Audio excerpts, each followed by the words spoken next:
Okay, friends, welcome back to my channel.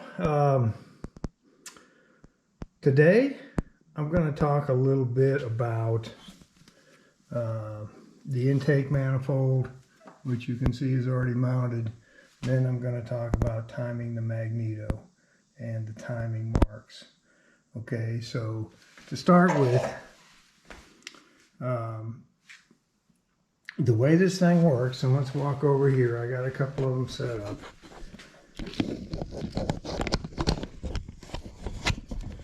So here's two cylinders, and of course when they're installed they'd be sitting about like that, 42 degrees apart, right? So this surface is going to be parallel with this surface. That's where the intake manifold mates to the cylinder. That's where it seals. Okay, so what that looks like is this is an intake manifold, right? You see it's got these little clamp bolts, and we've got these sleeves that slide in, and we've got these nuts that tighten the sleeves to the cylinder. Okay, so this is our sealing surface right here on the intake manifold, and this is our sealing surface on the cylinder. There's no gasket. Some people will use some maybe PTFE or RTB on them. I just like to stone them smooth, right? I just take a bench stone. Okay, 3 tries, like this one here, right? Even this one here, and just hone them smooth, right?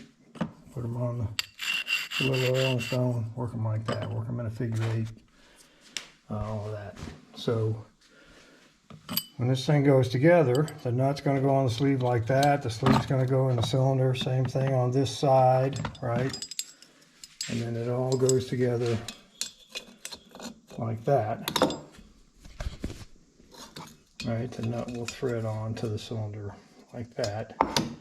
It'll seal up. So what I'm getting at here is these two surfaces have to be perfectly parallel so that both of these sleeves can line up with their cylinders flat so that they'll seal. Okay, so the problem there is, you know, these of course the cylinder base nuts, base studs, have a little clearance around them, so the cylinders can move and be out of alignment in that respect. So here's what I like to do. Some people might disagree with me. That's okay. You make your own decisions on that. But when I put these things together, I don't put any gasket sealer on the base gaskets, all right? I use just a regular paper gasket. I like to put a little oil on them, soak them with a little oil, put the cylinders on with the pistons, everything, put the base nuts on, but not tighten them. I'll tighten them down, maybe a little past finger tight. Okay, I'll take them almost snug, both cylinders, but loose enough that the cylinder can move a little bit if it has to, right? Then I'll put the intake manifold on, tighten the nuts, barely tight, enough to square the cylinders, all right? And then the cylinders will move to where they need to be. Then you lock them down, okay? Then go ahead and tighten the base nuts. And unfortunately, there's not a torque value because you can't get a torque wrench on them anyway. So you just got to know what you're doing. But anyway, tighten the base nuts down. Then you can go back and tighten the intake manifold nuts. All right, that's how I do it. I've had pretty good luck doing it that way. So I just wanted to pass that on. If you've got a better way, or if you disagree with what I'm saying, or if you just want to yell at me, that's okay. Put it in the comments. I love to see that stuff. All right, now, next, I want to talk about timing, okay? Ignition timing. And so you can see I've got the Magneto bolted down. The gear is keyed to the tapered shaft of the Magneto, and the nut is tight, okay? Now you'll find on these old machines, some of these have been rekeyed. You can't count on the timing marks on these gears because they might not be where they were originally, okay? So the timing marks that you need to pay attention to are these two marks here, right? There's one on the pinion gear. I hope you can see that. And then there's one on the cam gear. Those have to line up. Now when you line those up, make sure the other mark on the cam gear is over here. Okay, don't line this mark up with the pinion gear, and the other mark will be over here. All right, these two marks got to line up. This mark's got to be over here. It's got to line up with this gear because this gear is a timed crankcase vent. All right, it's got a slot built into the shaft that vents the crankcase at the right time. Other than that, this idler gear, it has a mark on it, but we're not going to pay any attention to that. Okay, and I'm going to show you why. I've got this little document here that my friend Brad Kenyon managed to get out of the guys at the Henry Ford, which is a museum in Dearborn, Michigan. Okay, and it's called, I don't know if you can see that, it's not the cover is dark, but it's called Construction and Maintenance of Indian Motorcycles, excuse me, 1917 and 1918 military models by the Hindi Manufacturing Company. Springfield, Mass, USA. Okay, and if you go back to the troubleshooting section, it does a nice job of explaining how to time this engine. And it's going through a troubleshooting process. You have a good spark, but your motor timing's wrong, blah, blah, blah. Missing the key, put a new one in, blah, blah. Be also sure that the contact breaker is properly timed with the motor. To time the Magneto, bring the piston number 1, which is the rear cylinder, to 9/32 inch before upper compression dead center. And that's what they're calling top dead center. All right, I'm going to show you how to do that in a minute. Then you advance the spark fully and turn the armature until the fiber bumper commences to ride up on cam marked number 1. And I'll show you how to do that. Then put in the gear. Okay, that's that idler gear. Doesn't say anything about timing marks on the gear. It's essentially what it's saying is to put the piston where it should be when the points commence opening. Put the Magneto where it will be when the points are commencing to open, and then drop the gear in. Okay, so here's what we got. The way I do this is I made this little tool. All right, it's just an old brass bushing that fits in that hole. I think it's 5/8 OD. I put a clip on the top of it just to keep me from ever accidentally dropping it in the cylinder, okay, through that hole. And I've got some marks on it. All right, I put a little layout die on there. I hope you can see that. The bottom mark is when the piston is at top dead center. And then you see 3 lines near the top. The bottom of those 3 is at 9/32 that the book talked about. Okay, now the middle mark is 5/16 and the top mark is 3/8. Now here's my thought process. 9/32,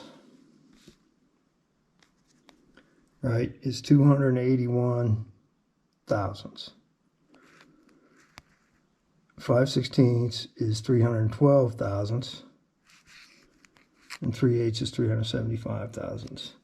Now, Gasoline today is way much better than it was in 1917. So these engines can tolerate a little more timing advance than they did in those days.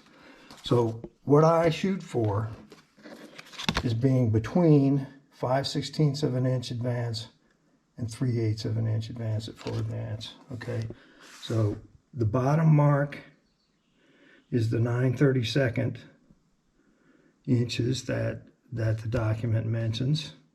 The middle mark is 5/16, and the top mark is 3/8. So I shoot for between the top two marks, between 5/16 and 3/8.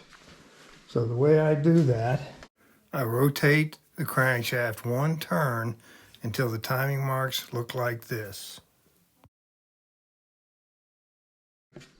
And you'll see it's at top dead center, right? You can just see that top dead center mark. Then I'll turn the engine backwards till the piston goes down to the 5/16 mark. All right, and then I'll go to the magneto and set it where it needs to be. And the way I do that is I go over here and do it visually on the other side. All right, so here's our magneto. You gotta take the cover off. And if you look inside, one of the cams is marked 1 with Roman numeral 1, and the other is marked 2 with a Roman numeral 2. Okay, so we're using the number 1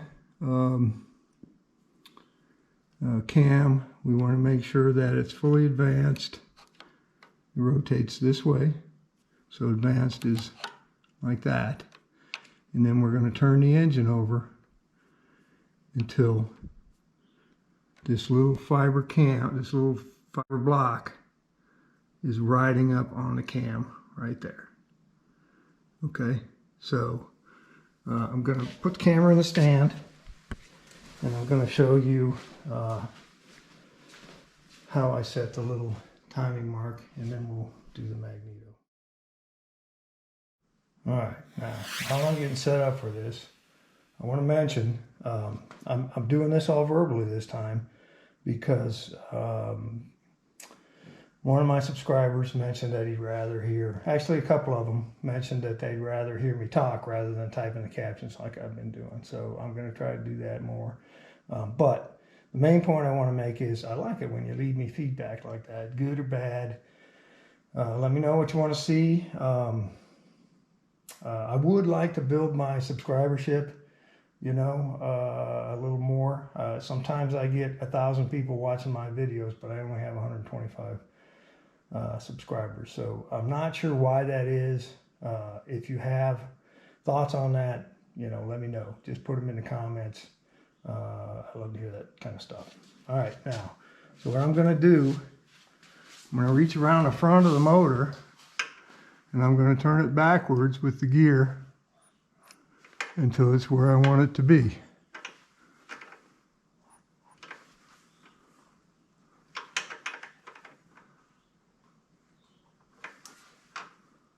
Okay, now it's sitting there where I can just see the 5/16 mark. I want it between 5/16 and 3/8, so that mark and the top one. Now I'm going to go around the other side, and I'm going to set the magneto, like I mentioned before, fully advanced, and I'm going to turn the magneto until it's just riding up on the number 1 cam. Okay, now it's hard to do because it's right where the magnet wants to grab it. Okay, and it won't stay in place, so you're better off having 2 people. But watch the points, and when they're just, yep, see, the magnet grabs it. Okay, right there, they're just starting to open. Nope, slipped. Now, you can also use a buzz box to do this, and I have done that. I have one sitting right here next to me. but I just like to do it visually. Okay, so that's about it. Okay, so that's where I want the Magneto. The engine is where I want it to be. So now we want to just drop the idler gear in. Now, if I have to turn the Magneto to make that happen, I'm going to turn it in the direction of advancing it. Okay, and here we go. It drops in. Okay, now I'm going to go back and double check where my points are. Now, one thing I want to tell you is when you look at these points, you have to hold this in place. Okay, it's normally held in place by this disc and this little spring right here. Okay, so when you're doing this, it'll change your results if you don't hold it in place and hold it advanced. Okay, now what I like to do once I think I've got it right is rotate it and watch the points. Hard to do with the camera in the way, but all right, I can see now the points are open back up to where they're closed, and then forward until they just start to open right there. Okay.